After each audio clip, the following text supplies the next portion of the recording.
Ikaw ba ay may hinanain at ang korupsyon ang lagi mong daing? Kay bigwas mo lahat iyan sabihin, siguradong aaksyonan at diisnabin. Pangunawa at respeto sa kapwa, serbisyong totoo para sa masa. Huwag matakot sa maimpluwensya, si bigwas ang tutuwid sa baluktot na sistema dito sa ating lungsod. Mga kurakot sa ating gobyerno, isa-isang bibigwasan sa programa. Bigwas, ito ang sumbungan ng bayan, programang para sa lahat ng mamamayan. Mga pusher, drug addict, magtago na kayo. Ito ang mission, uubusin na kayo. Ito ang programa para sa naaapi, mananagot ka kay Tommy Abile. Uwakasan natin ang korupsyon, kapag humingi ka ng tulong agad-agad may aksyon.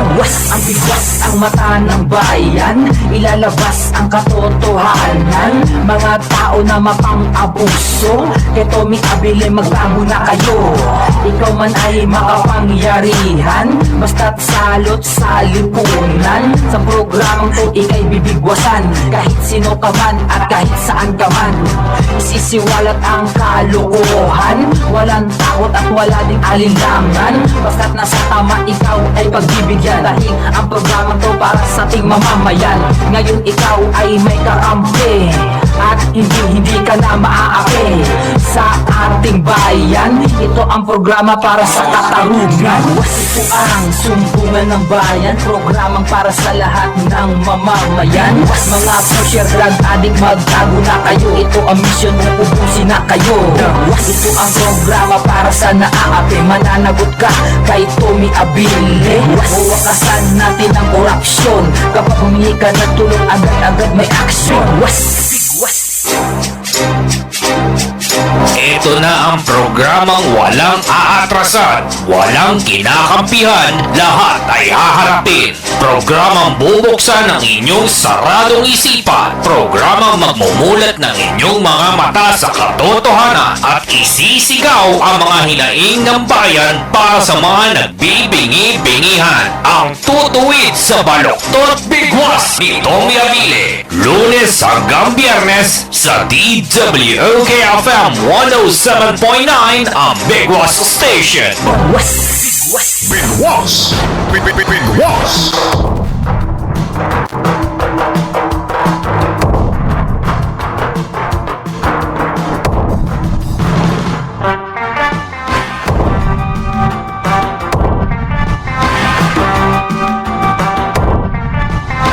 Ang oras po natin ngayon, alas 10:14 na!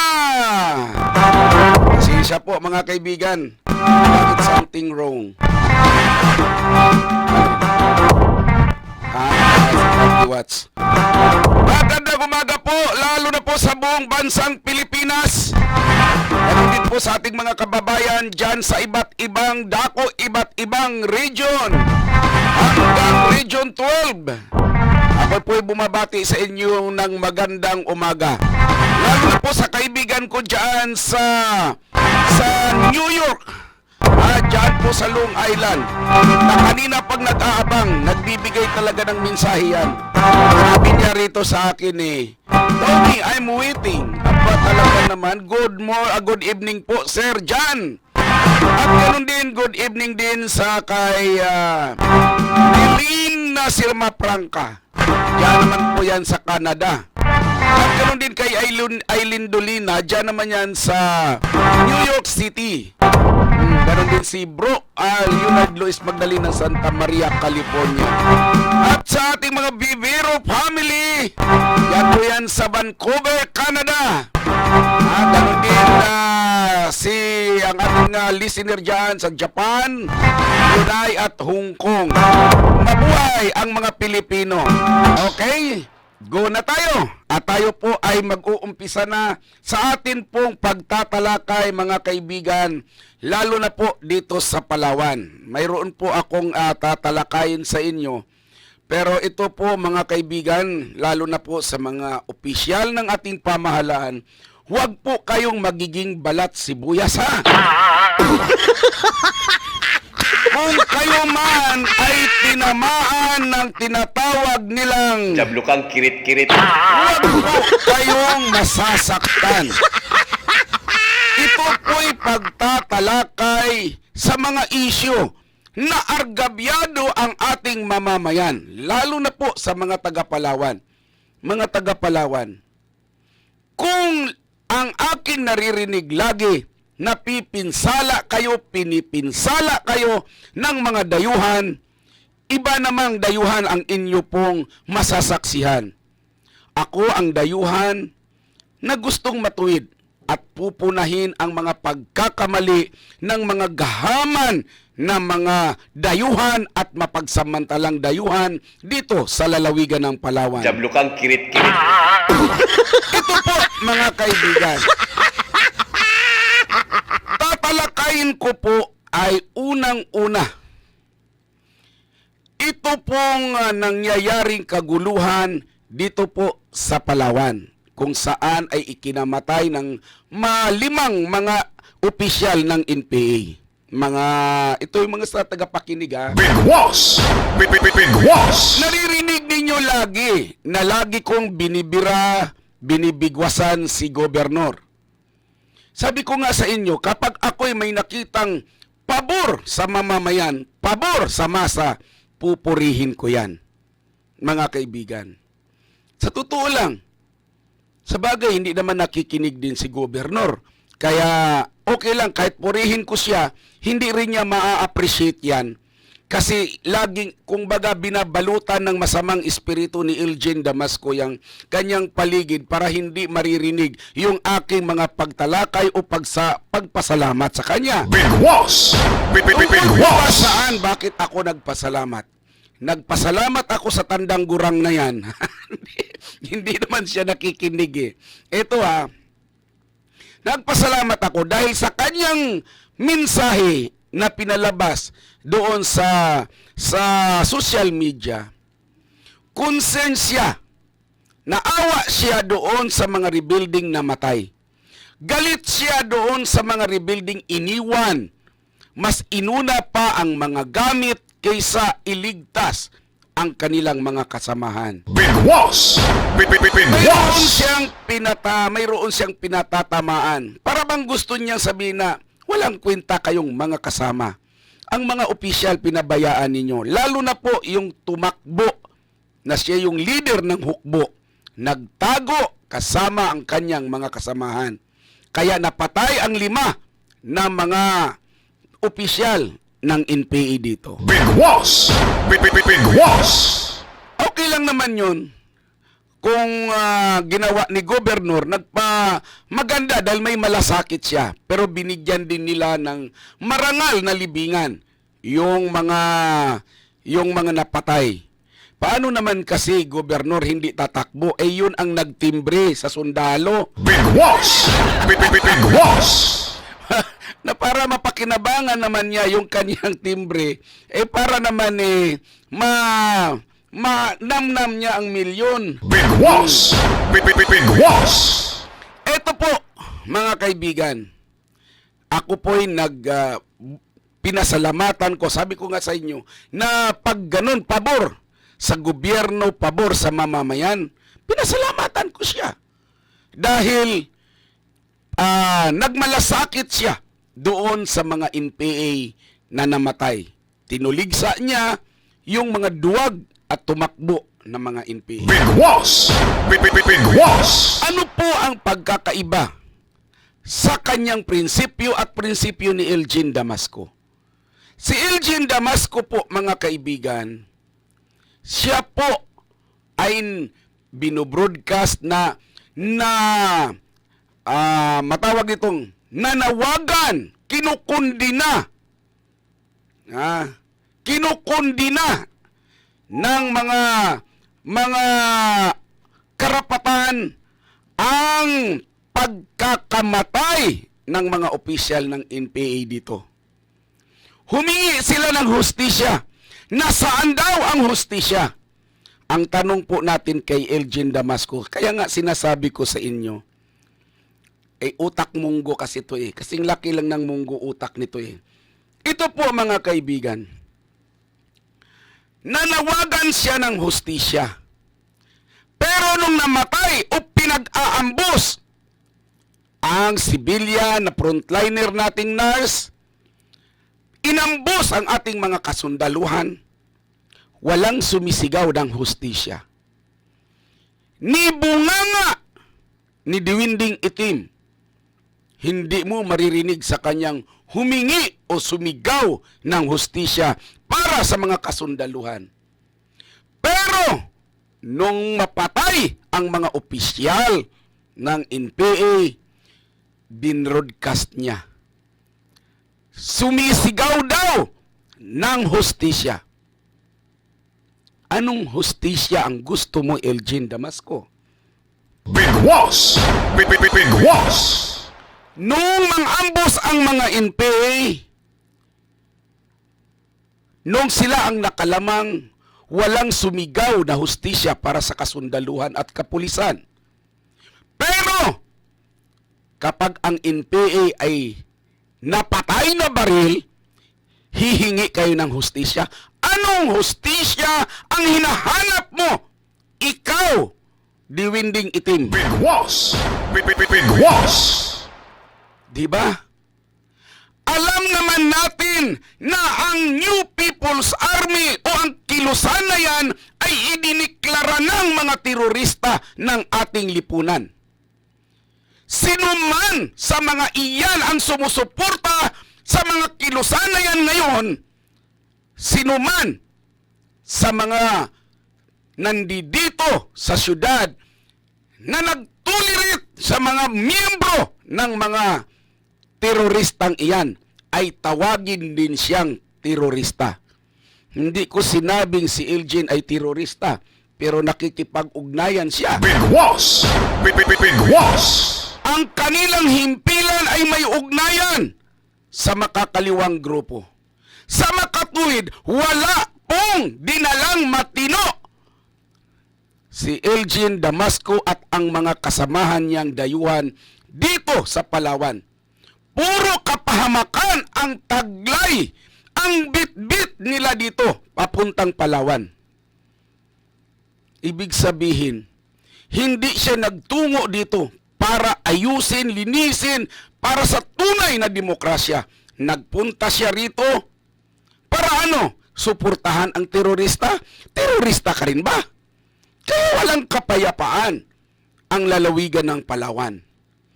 Naalaala ko nung nagkaroon ng problema sa loob ng Wiscom, nagpadala ng sulat ang mismong grupo ng NPA, yung napatay na yon, nagpadala ng sulat sa Wiscom. Tinakot. Kakalakas ng loob. Eh siguro dahil may koneksyon dito sa ibaba, nandito sa white area. Kaya ganun kalakas ang loob nila na magpadala ng sulat sa kampo ng militar at sa pagsabihang pakikialaman namin ang problema sa loob. Kala mo kung sino? Duwag naman pag nagkikipagbarilan, takbuhan. Sa makatuwid na kung saan ay noon binabatikos ni Elgin Damasco ang mismong Wiscom. Binabatikos niya. Sa makatuwid sa ating pag-aaral, hindi siya makagobyerno. Makaterorista itong Diwinding Itim na ito. Sa bagay, isa itong maligno. Bigwas! Bigwas! Anong tawag sa kanya? Bakit binira niya? Ni wala kang makitang pagpuna din sa mga makakaliwa dahil kakampi niya. Siya ang naghasik ng lagim dito sa ating lalawigan. Jablo kang kirit-kirit. Hindi po magandang impluensya si Elgin Damasco. Iwas po kayo sa kanyang pananalita. Lalo na po, lalo na po sa mga nandiyadyaan ngayon, iwasan po ninyo yung pakikinig sa taong ito dahil lalasunin nila ang inyong kaisipan. mga kaibigan. Bigwas! Bigwas!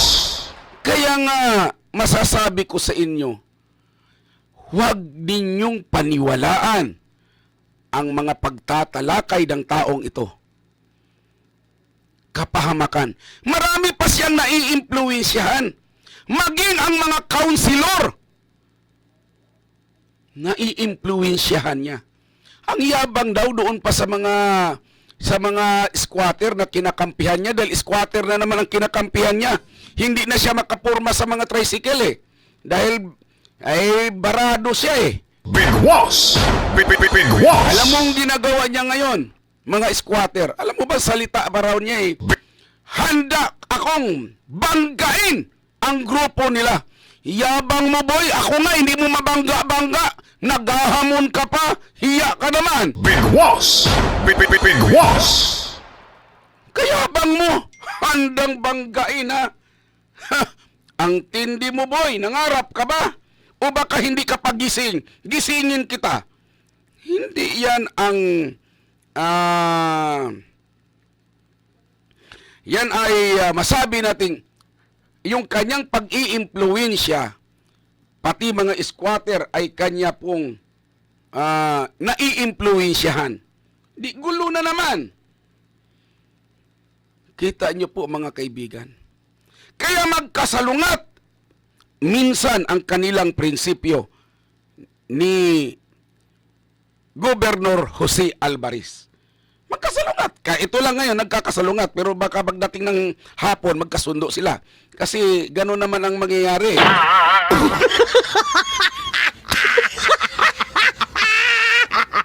Mayroon ka bang narinig sa kanilang pagpupuna sa kay Gobernador? Wala. Pero itong ilalabas ko ngayon, mga kaibigan. Itong ilalabas kong pagtatalakay dito, negatibo ito para kay Gobernador. Bagamat pinuri ko na siya kanina, doon sa kanyang prinsipyo na yung mga NPA iniwan ng kanilang mga kasamahan. Okay lang naman sa akin dahil hindi nakikinig si Gobernador.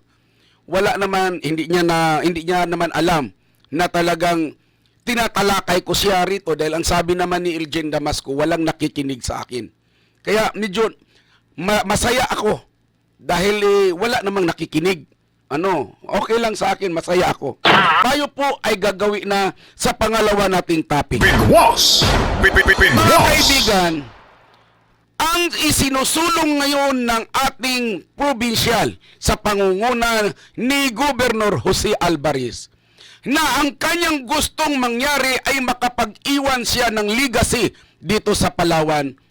Ang legacy na gusto niyang iwanan dito sa Palawan ay ang mahati-hati ang Palawan. Bigwas! Bigwas! Sige, talakayin po natin ito. Namnamin ninyo ng husto yung kanyang isinusulong na 3-in-1 dahil yan ang kanya umanong legacy bago lisanin ang larangan ng politika. Kailan ba siya nagsasabi ng totoo? Bigwas! Bigwas! Mayroon ba siyang sinabing totoo?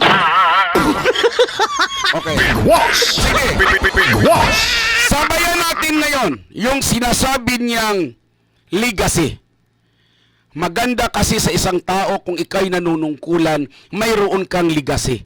Hahanap-hanapin ka ng taong bayan. Hindi ko pinapupurihan ang Hagidon. Ang Hagidon, napakaraming legacy nilagay sa Puerto Princesa, lalo na sa Palawan. Kaya kita nyo, hanggang ngayon, hinahanap-hanap ng mga tao ang Hagidon. Si Edward Hagidon, yung dating alkalde. Yun ang bukang bibig ng mga nakakarami. Kaya hindi maiwasan na itong si Gobernador Alvarez mag-iwan ng isang legacy dito sa lalawigan ng Palawan. Anong legacy ang kanyang pinangarap? Ang pinangarap ni Gobernador Alvarez ay mahati-hati ang Palawan. Yun ang kanya. Kung baga sa Maha Blanca, hihiwa-hiwain niya. Chap-chap ba? Okay. Ganon yun Okay. Yun ang kanyang legacy na ayon sa kanyang layunin ay malaking maitutulong sa ating mga kababayan kung mahati-hati ang Palawan. Malaking tulong umano. Sige. Una, ito na yung unang aking pagtatalakay. Mayroon akong ipapalabas at panuurin ninyo ng husto. Basahin ninyo ng husto. Isa itong sa kanyang pinangarap na magiging legacy sa ating lalawigan ng Palawan. Ilabas natin. Bigwas! Bigwas! Ito po nabasa po ninyo sa mga nanonood po ngayon ng live. Ano po ang ating nilagay dyan sa itaas? Dihadong-dihado ang barangay sa partihan ng natural wealth. Kung hatiin ang Palawan sa 3. Bakit? Kaya ganito ang gusto ng 3-in-1 ng Palawan, kabaliktaran ito sa Republic Act 7160. Ito. Ano po ba ang mga barangay gumising na dapat? Barangay at local government. Gumising kayo. Huwag kayong palinlang. Mga barangay gumising at local government, kumilos kayo. Ipagtanggol ninyo ang inyong mga kabarangay. Napapanood po ninyo ngayon. Nandyan po sa inyong mga screen. Ano po ang paghahati-hati doon sa pinangarap na legacy ni Governor Alvarez? Yung sharing of natural wealth. Ito ang kanya pong sinasabing legacy. Namnamin natin ito, unawain natin ito, yung inyong napapanood ngayon. Sa mga nakikinig sa radyo, pakinggan ninyo ng maigi. Sa Republic Act 7160, yung 7160, 7160, ito po ang kasalukuyang local government code na ginagalawan natin ngayon. Ito po, mga kaibigan, sa natural wealth, ang sharing po sa kasalukuyan ang natatanggap ng local government ng province. Province muna tayo Ang province po ay sa kasalukuyan ay tumatanggap ng 20% mula sa sharing of natural wealth. Kasama na po dito yung mga IRA, kasama ayan na po. Sa makatuwid po, mga kaibigan, ito ang kasalukuyan nating ginagalaw. Ito ang sinasabi na ay magiging legacy ni Jose Pipito Alvarez. Ang province sa kasalukuyan ay 20% lamang ang matatanggap mula sa sharing of natural wealth. Ang pangalawa, ang local government, mga munisipyo. Munisipyo kung ano-ano, lahat. Mga munisipyo, lahat dito sa Palawan. Sa ngayon, sa ilalim tayo ng Republic Act 7160, ang sharing nila ngayon na nakukuha ay 45%. Tandaan nyo sa mga nakikinig sa radyo, 45% ang LGU. Halimbawa, Nara, Aburlan, yan, 45% ang kanilang natatanggap. Kanina, maliit yung sa province. Dahil province yun malaki yun Ang 20% napakalaking halaga nun. Kaya malaki. 20% nandoon, kaya maliit pakinggan. 20% ang local government, 45%. Sa barangay, na kasalukuyang natin kasalukuyang tinatanggap ngayon ng mga barangay ay 35%. Nakikita ninyo? 35%. Tingnan ninyo sa inyong mga screen. Andiyan po, 35% ang kasalukuyang tinatanggap ng mga barangay sa ngayon. Ito ngayon, papasok tayo.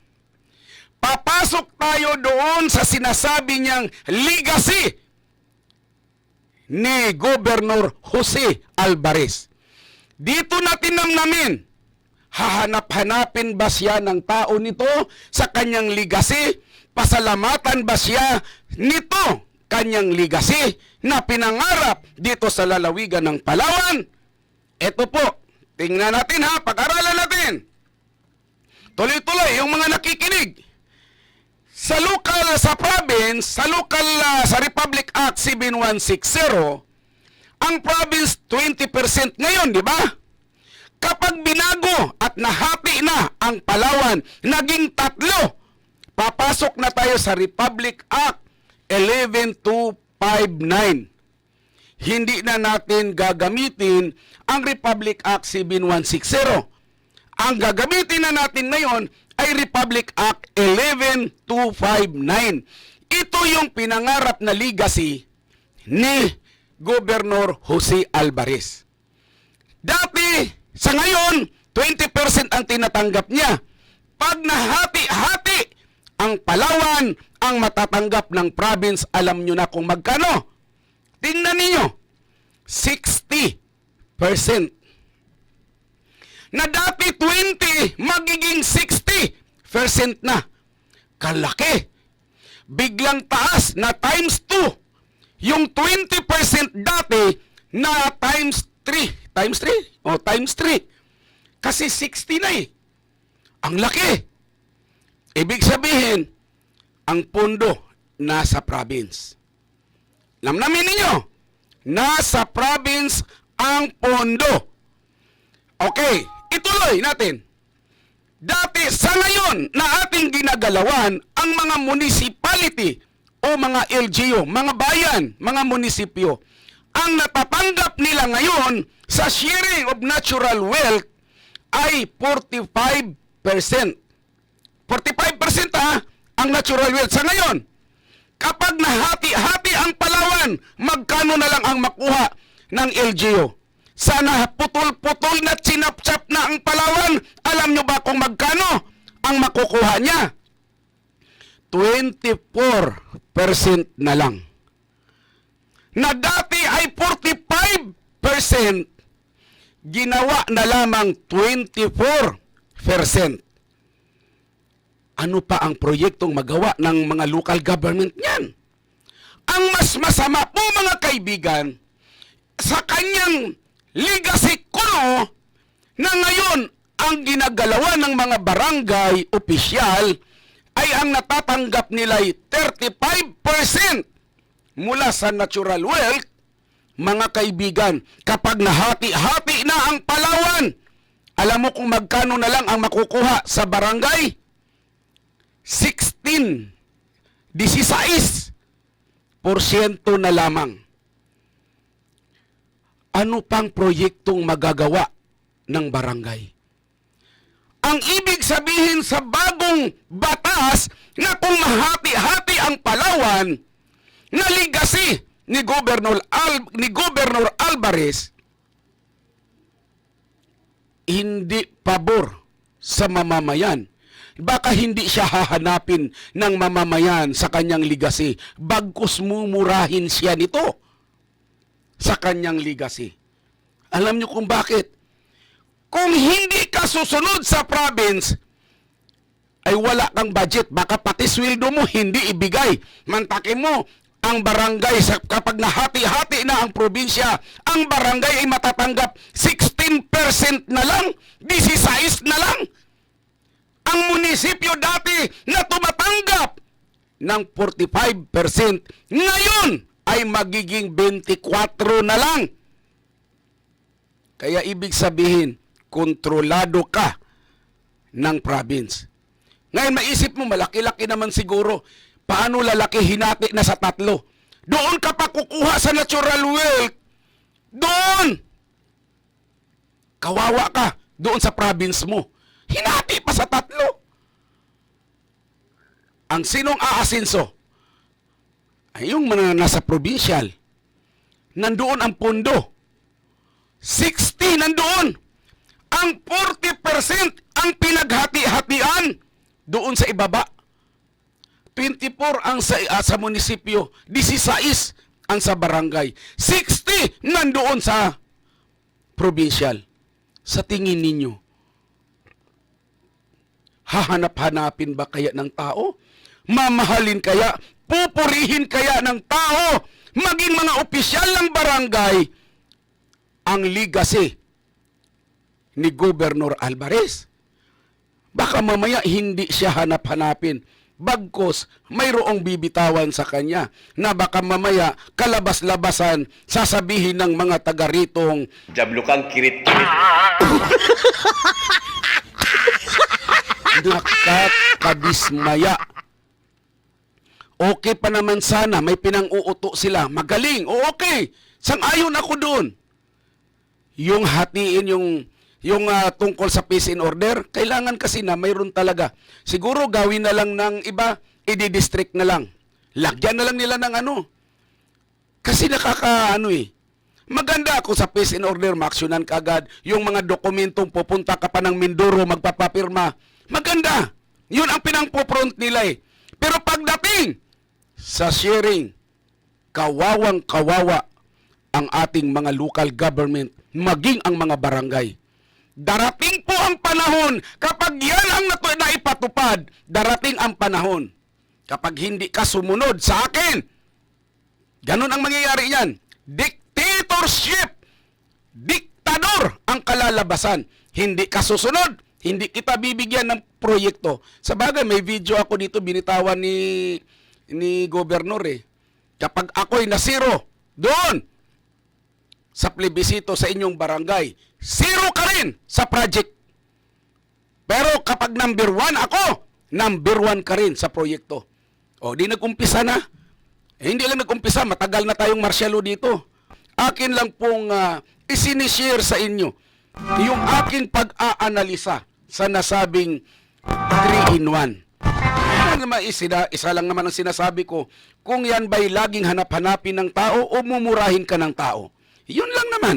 Yun lang naman ang, di ba? Yun lang ang pangarap na kanyang legacy. Na ang sabi niya, mga kaibigan, ay bago niya iiwan ang Palawan, mayroon siyang legacy. Kaya nga naglalagay sila ngayon ng mga radio station sa bawat probinsya para sa ipaliwanag kung anong ganda umano na magiging 3-in-1 ang Palawan. Gagawin na nilang kape. Maraming salamat po mga kaibigan. Ako naman po ay pansamantalang magpapaalam sa inyo. Muli po tayong magkakasama sa araw ng Lunes. Maraming salamat at inaasahan ko ang inyong lahat na suporta. Alam ko naman mananggagalaiti na sila sa akin. Galit na sila. Ako naman ay dinadaan ko sa hustisya. Ipaprocess ko ng maigi. Ganon sila dito. Tatakutin, kaya maraming taga-Palawang natatakot sa kanila. Dahil gagastos sila para ipapatay lang. Ito lang ang masasabi ko. Maraming taong nakasuporta. Huwag po kayong matakot. Lahat naman tayo, ganun ang mangyayari. Kapag inargabyado tayo ng mga demonyo. At ubos na. Hindi lahat mayroong katapusan ang kanilang mga kasamaan. Mga kaibigan, lagi ninyong tandaan, kung kayo may nalalamang katiwalian, kapalpakan, pang-aapi ng mga opisyal sa ating lipunan, huwag po kayong mag-atubiling magsumbong sa aming himpilan. Partikular na po sa programang ito. Huwag po kayong matakot. Laging tandaan, ang takot ay nasa isipan lamang. Po, si Tommy Abilie, yung sumbungan at sandigan, para labanan ang mga katiwalian. Ako ang inyong